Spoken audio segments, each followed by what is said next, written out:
Wilaya ya Tarime iliyoko mkoani Mara ni eneo linalotegemea kilimo kwa kiasi kikubwa. Hata hivyo, kwa muda mrefu wakulima wamekumbana na changamoto ya kukosa soko la uhakika na bei nzuri ya mazao yao. Kwa kutambua changamoto hii, serikali kwa kushirikiana na Civic Social Protection, yaani CSP, iliipa kipaumbele ya kukamilisha ujenzi wa soko hili la Remagwe. Mnamo Mei 27 mwaka 2024, CSP iliwasilisha hoja hiyo mbele ya kamati ya bunge jijini Dodoma, ikisisitiza umuhimu wa kukamilisha soko hili.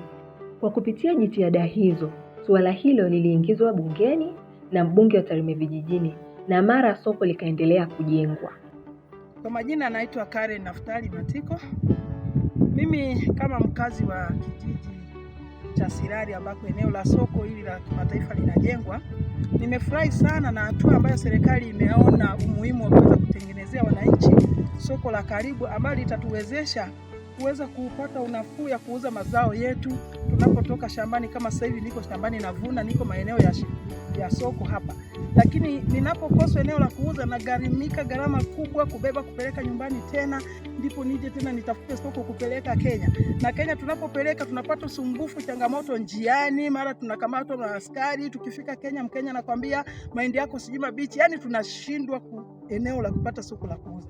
Kwa hiyo soko hili kwa namna fulani, kwa kupitia uongozi wa mama yetu Samia Suluhu Hassan, tunapata unafuu fulani. Itakapofunguliwa tunajua tutapata manufaa fulani, tutanufaika nayo, mazao yetu tutauzia hapa kwa urahisi, watakuja wenyewe kununua. Hatutapata fedheha tena ambayo tunaenda kutafuta tunayopata tukipeleka kule kwao.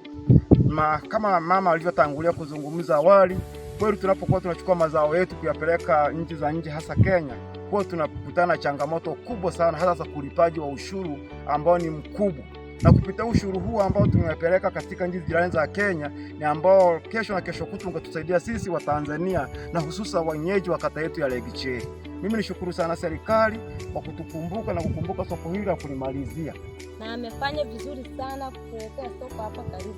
Na mimi nimehangaika kwenda Sirari, nimejitwisha kichwani dishi na mboga, lakini likiwa hapa karibu litakuwa limetusaidia sisi wananchi na tutafurahia sana.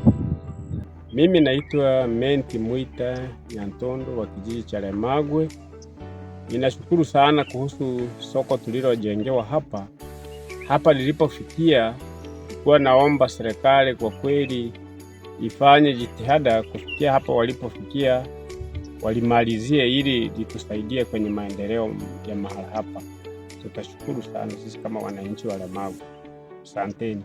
Kukamilika kwa soko la Remagwe ni hatua muhimu katika kuimarisha biashara ya mazao ya chakula, hasa katika maeneo ya mipakani na Kenya. Hii ni hatua kubwa kuelekea kuboresha maisha ya wakulima na kuimarisha uchumi wa Tarime na uchumi wa taifa kwa ujumla.